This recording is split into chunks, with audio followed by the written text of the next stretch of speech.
What's going on, everyone, and welcome in to another edition of B Schaeffer Daily.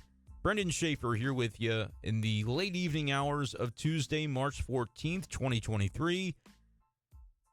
And the madness is nearly upon us. We're talking March Madness here on the show today. Going to do a little bracket breakdown. I think we're going to go 4 podcasts here on your B Schaeffer Daily feed where we will go region by region. And I think I'm just going to kind of talk my way through the bracket. I have filled out my bracket for the most part. I do have a couple of blank spaces, and when we get into the episode about the East region, which is the bottom left-hand side of your bracket if you're looking at it, I'll be able to explain what I mean by that, because there are a few blank lines in that that portion of the bracket, I should say, that I still have not been able to figure out what to do with. And so on the East podcast, you'll hear what I mean, and I'll tell you about my dilemma when it comes to that. But we're going to get started with the upper left portion, I should say, of the bracket, the South region. And if you're watching on YouTube, I'm going to try to do this as well, experimenting a little bit more with these videos. I'm Brenden Schaeffer, St. Louis Cardinals writer is the name of the page on YouTube. But go ahead and give me a subscription or a like or a follow or whatever you do on YouTube. I'm still not too familiar with it, but I'm trying to get that up and running here over the summer as we get into baseball season more and more. Going to be doing more Cardinals videos over there, and I thought this could be a nice way I maybe could screen record and show you the bracket as we're talking about it. So that's what I'm going to try to do. It could be a little bit of a work in progress, but go ahead and give me a follow and a like, a subscription, if you will, on YouTube. It's youtube.com/@bschaeffer12 is how you can find me. It's the same as my Twitter handle, Instagram, all that good stuff. But let's go ahead and get into it. If you're just listening audio only, I'll try to be very descriptive. But for the video side, we've got the bracket up here. We'll start with the South region. It's number 1 Alabama against number 16 Texas A&M Corpus Christi. The Islanders were able to knock off SEMO on Tuesday night.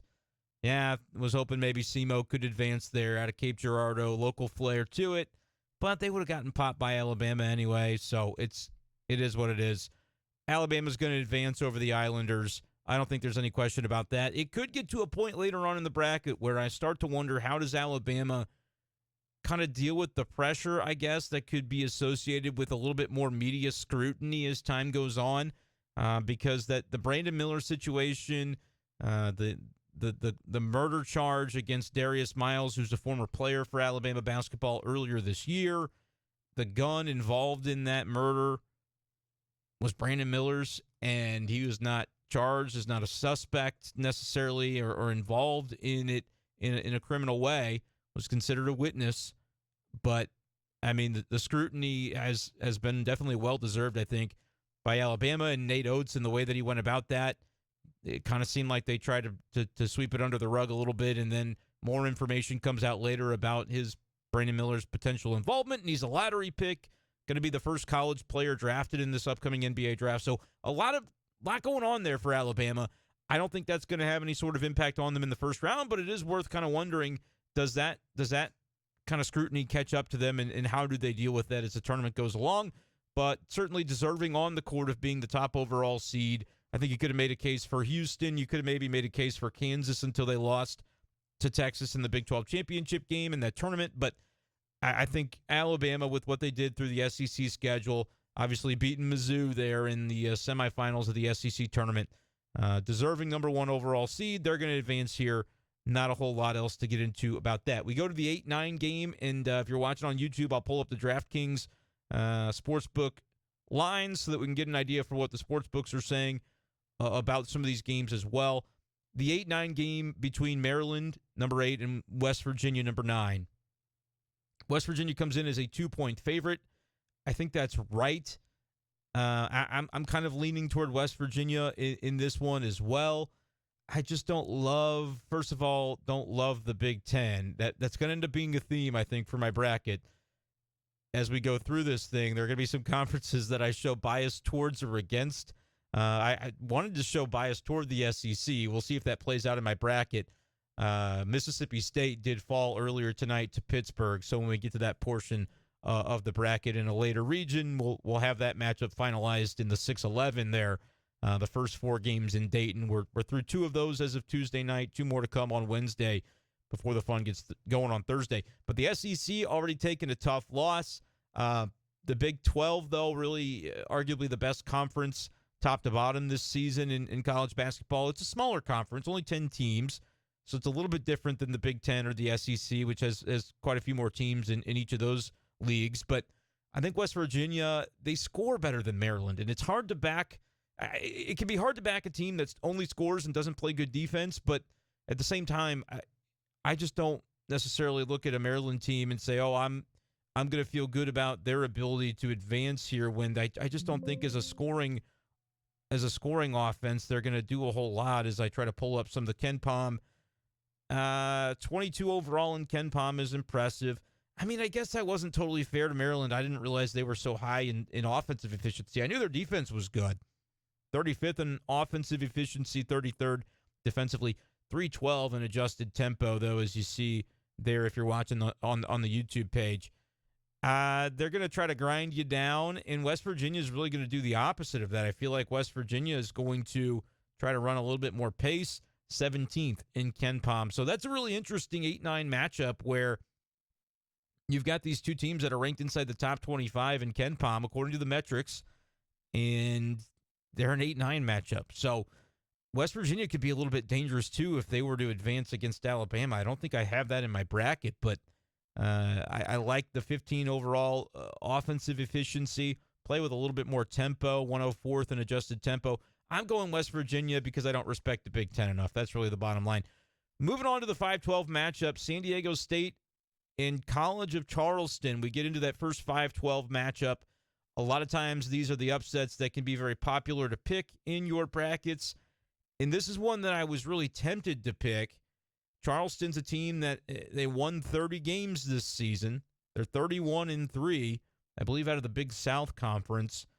But really not any notable wins necessarily for that team this year. Even though they racked up 31 wins, lost to North Carolina by 16. That's not a tournament team. They beat Kent State by 2. That is a team that made it out of the MAC. They won the MAC tournament and beat Virginia Tech by 2, but that's not a tournament team either. We talked about conference bias, and I'm maybe going to be biased against the Mountain West in a lot of ways when it comes to this bracket. It's been several years since the Mountain West has had a team win a game in the NCAA tournament, and I really feel like they all play against each other, and you can say, well, they've got these great wins because, San Diego State might beat Boise State, and Boise State's pretty highly rated according to the metrics, and are any of these teams going out and beating power conference teams? I don't want to disrespect the league too much because I do know Mizzou plays against one of these Mountain West teams, and we'll get to the Mizzou portion lower on in the South region here. But I look at San Diego State and Charleston, and the thing that I couldn't really get over when trying to convince myself to pick this matchup was that Charleston is 73rd in KenPom, pretty decently balanced in terms of offensive and defensive efficiency, around 70 and 75 respectively, and they play good tempo, 29th in tempo. And, I like the underdog. I like the plucky little guy. But if you compare this team to what San Diego State is liable to do, 14th in KenPom, not much better offensively. San Diego State does struggle to score at times, but defensively they're one of the best teams in the country, 10th in defensive efficiency. They'll grind you out. They'll slow you down. I'm picking some 5-12 upsets. I really am going to have some 12s over 5 later on, but this isn't going to be one of them in the South region. As badly as I want to do it, I didn't want to get too crazy with upsets in my bracket. I'll have quite a few, maybe more than most. My problem is usually I pick them and then I pick the wrong ones. But we're going to go with San Diego State for this in particular on the 5-12 matchup. Partially because when you scroll down a little further to the 4-13 Virginia against Furman, yeah, I'm taking the upset here. Give me the Paladins. I can't stand the way Virginia plays. They play slow. They've been this way for years.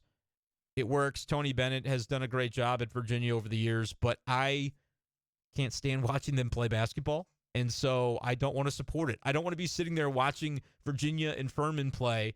And if Furman's hitting threes, which they're liable to do, That's sort of the book on Furman is you get the ability to score. Yeah, they're 89th in KenPom. That's not great, but they're 33rd in adjusted offensive efficiency. And I feel like that's a good sort of matchup, a good alignment for them against a Virginia team that isn't necessarily great offensively. 74th in adjusted offensive efficiency. They're 25th defensively, and they're 360th in adjusted tempo.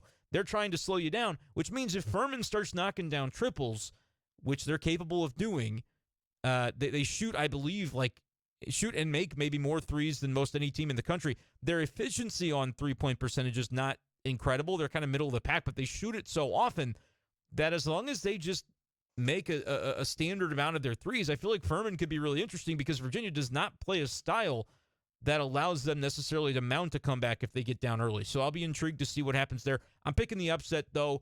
In terms of the point spread, Furman's a 5.5-point underdog. They're plus 190 on the money line. Yeah, I don't know if I'm going to actually wager on the money line here. I kind of like Furman, though, plus the 5.5, because even if they don't get the win outright, does Virginia really blow out anybody? It seems like they don't, right? It seems like this season, as we look at some of their recent scores on the YouTube machine here, I just don't feel like they're the type of the team that's going to score and blow people out. Some of their recent results, they've been able to get, they beat UNC in the ACC tournament by 9, but they didn't score 70. They kind of roundhouse Clemson 76-56, but Clemson's not very good, didn't make the tournament. And they scored 49 against Duke in the ACC final. I don't know. I'm just not buying too much into Virginia. I don't want to, and so I'm not picking them. I'm taking Furman in my bracket, and that's what I've got. Moving down the list, here's one that could end up being pretty tricky. Creighton, the 6th seed against the 11th seed NC State, and a lot of people feel like NC State didn't belong in the tournament. They go 23-10 in an ACC that was considered to be pretty down. They got a win over Duke. They split with Duke. They split with Miami in the season series. They lost to Clemson 3 times. If you're Clemson in a pretty similar resume, you're thinking that should have been enough to get us in over NC State. Didn't happen. They lost to Pitt. Split with North Carolina, not a tournament team. Here's the mistake I think people might be making when it comes to this NC State team is how many times in past years do we look at a situation and go, oh, they shouldn't have been in the tournament. Like they got fortunate to be seated here. They didn't even have to be put into the play-in. And, that means we're just going to write them off. But then they end up coming up with a win. Like, I don't think NC State should be here as well. And I'm trying to pull up the picks here for how many people on ESPN are picking Creighton in that first-round matchup. 66.6%, it looks like here, of brackets have Creighton advancing. So a good 2/3 of the folks. And that's more of like, I don't know what ESPN has on this, but it feels like it's probably closer to a 50-50 according to, well, maybe not. Looking at some of the game predictor stuff on ESPN, they've got a pretty handled, sizable advantage for Creighton. I just worry that everybody's overlooking NC State, and so that tends to be the one that gets you. And 11 seeds have historically done pretty well in the tournament, but I'm picking Creighton, and as we'll go forward here, you'll see that I've got them going pretty far.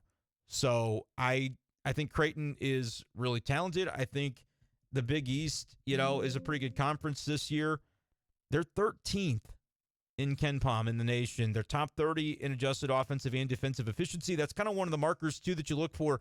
I believe the stat is there hasn't been a national champion, or it's like 17 of the last 18 national champions have been within the top 40 in both adjusted O and adjusted D efficiency. So if you're outside the top 40 in one or the other, you're not very liable to end up cutting down the nets at the end of the whole thing. So Creighton is one of those teams that 21-12 may not look very impressive on the record. Pretty good resume, though, and I feel like that's a team that I feel good about. And so I'm kind of putting all my eggs in that basket. I just don't want to find myself rooting for NC State. They didn't play very well down the stretch necessarily, kind of slithered their way in here. Doesn't mean they can't go on a run. That's typically that 11 seed. You end up usually seeing an 11 seed make it to the Sweet 16 most of these years, it seems like. It's not going to be me. It's not going to be NC State that I take. So There we go. We'll move on to the 3 seed Baylor against UC Santa Barbara. And there's a stat here about, and this is going to apply to Missouri as well, so it's going to pain me when we talk about it. But there's a stat about teams that are ranked really highly in adjusted offensive efficiency, as I keep messing up the Google sound you hear occasionally as me typing and control Fing to try to find the KenPom ratings for these teams. Baylor 15th in KenPom. They're number 2 in the nation in adjusted offensive efficiency. But if you are top 10 adjusted O, but outside the top 75 in adjusted D, which Baylor is at 104 in adjusted defensive efficiency, you are historically very susceptible to early round upsets. And Baylor is a team, actually, I believe they were a 3 seed when they lost to Georgia State and Ron Hunter. Remember, the coach that had the torn ACL fell out of his stool when his son, RJ Hunter, hit the big shot for Georgia State however many years ago. That was against Baylor as well when Baylor was a 3 seed. I think we could see history repeat itself. I'm actually taking UC Santa Barbara in this matchup, and really it's just a combination of I like picking upsets and that stat right there where Baylor, great offensively, outside the top 100 defensively. That can be something that sort of comes back to haunt them. UC Santa Barbara's outside the top 100 in KenPom. Totally get that they're not going to be a very, on paper capable team of beating Baylor, but they play really slow, 302 in adjusted tempo. And so if Baylor's not hitting shots, it's just one of those teams that if they shorten the game against you and possessions kind of go by slowly and the clock gets to be drained, weird things can happen. So that's the 14/3 that I'm taking. I was tempted to take another one I'll talk about over in the Midwest region coming up, but that's a move that I'm making in my bracket, partially because, like I said, I plan on taking Creighton pretty far, and sometimes it can be fun to pick those early round upsets when you would expect the underdog in the round of 32 to advance to the Sweet 16 anyway. You might as well have a little bit of fun with your first round game. So that's what I'm doing here with UC Santa Barbara. I can't claim that I know a whole bunch about them. I believe they're out of the Big West. The Gauchos. Let's make it happen. That's sort of my bottom line. All right, let's get to the one that's going to pain me personally, potentially ruin my my experience on Thursday at 12:40 p.m. The Missouri Tigers, the 7 seed, taking on Utah State out of the Mountain West. This is really tough for me, guys. For those who are not aware, I went to Mizzou. That's my school. And I've loved everything that they've been able to do this year. Dennis Gates has been a revelation to the program. I'm so glad they got him. The contract extension, the pay raise, all that good stuff. It's great stuff. But you look here at KenPom, 51 in KenPom, 10th in adjusted offensive efficiency, 178 in adjusted defensive efficiency. Based on the Baylor stat I just gave, Mizzou is a prime candidate for an early round exit in the NCAA tournament based on the history of great offense, bad defense. But the thing about Mizzou is they play bad defense, but they also have the ability to do some good things on defense. They can turn you over. Demoy Hodge, the Mizzou single season record for steals, he comes in and just does a marvelous job there.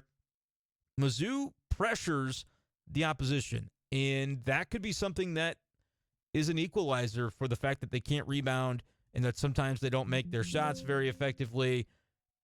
They can turn you over, and if they can turn those into transition buckets, Mizzou's got a chance. Their offense, again, 10th in the nation. But Utah State, man, Mizzou got the toughest draw of all the 7 seeds.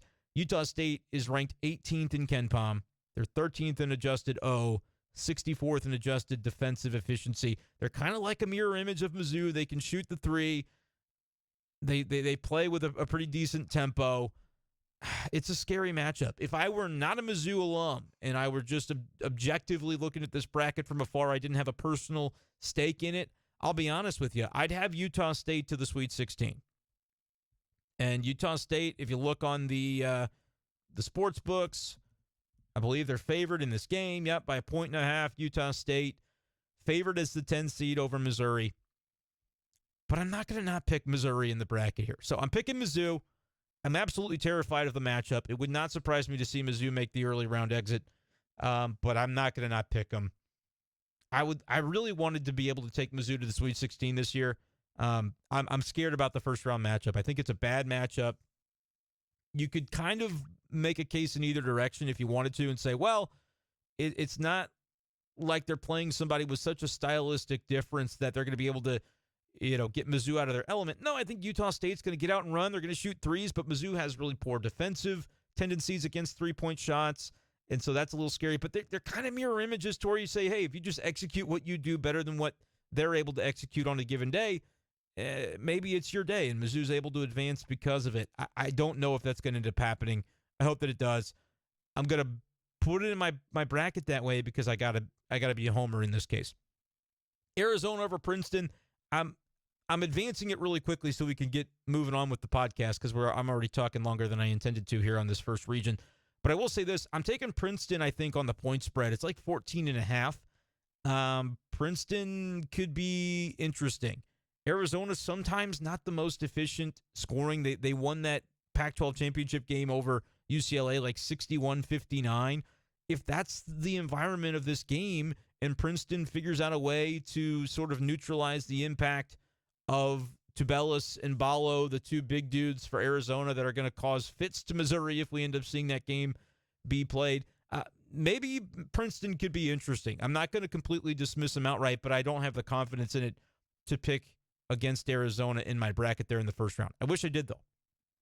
Let's move on to the round of 32 now over in the South region. Alabama, West Virginia, like I said, I could see a scenario where West Virginia gives Alabama some fits, but at the end of the day, Alabama's going to have the best player on the floor in any matchup that they're in, and it gets to be a point where you have to go with a little bit of game theory later on in the bracket proceeding.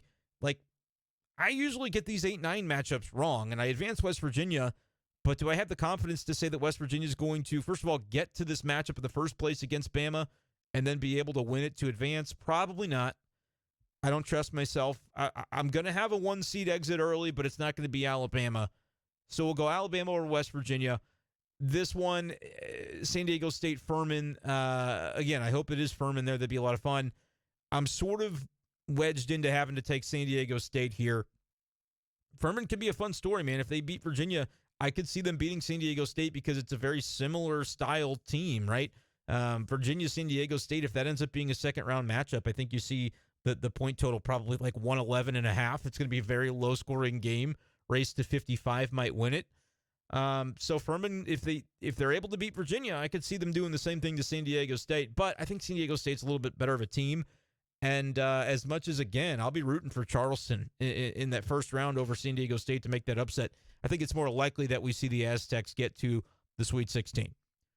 Bottom half of the South region, Creighton and UC Santa Barbara. Again, I had mentioned that I was going to advance Creighton anyway, so I could put Baylor here, right? I could say, oh, Baylor's gonna beat the 14 seed. I like Creighton in that second round matchup, and so that's why I kind of decided, go with the Gauchos, go with the 14 over the 3, get a little creative, get a little fancy.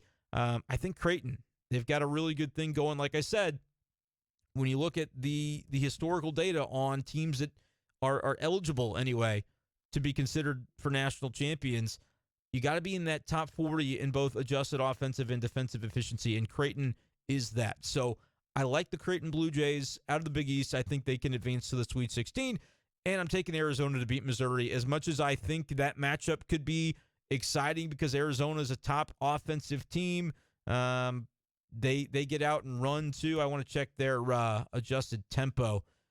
4th in adjusted offensive efficiency, 9th in tempo. So they just run. Mizzou has no problem doing that. They'd have to answer for the big dudes, the 7-footers on Arizona's team, and I think ultimately that would be too much for Missouri, but it would be a lot of fun to watch them try. But at the end of the day, yeah, I'm advancing Arizona there to the Sweet 16. Alabama, San Diego State. This is where I just don't think San Diego State's quite got the scoring prowess to be able to hang with Alabama. So advance the Crimson Tide once again. And this is, I think, where I'm going to have Arizona bow out. And again, this is part of the whole thing with, it's my team in the bracket. What do I do with Missouri? I'm kind of going to be rooting against Arizona anyway, right? So at this point, I might as well have them bow out in the Sweet 16. I do think Creighton could be that kind of team. Like if you look at the KenPom metrics, Arizona's 10th in the country. Creighton is 13th. So there's not a whole lot of a gap there in terms of what the metrics think about these two teams. And like I said, I look at Arizona and think, okay, They could have some problems with Princeton. They could have problems with Utah State. If Missouri ends up losing in that first-round game, which they are underdogs, I think Utah State could beat Arizona. I'll have some alternate brackets where I do pick it that way. I'm in a contest that rewards you by the seed. So if you're a 10-seed Utah State in the first round, it's worth 10 points if they do end up winning and you pick it in your bracket.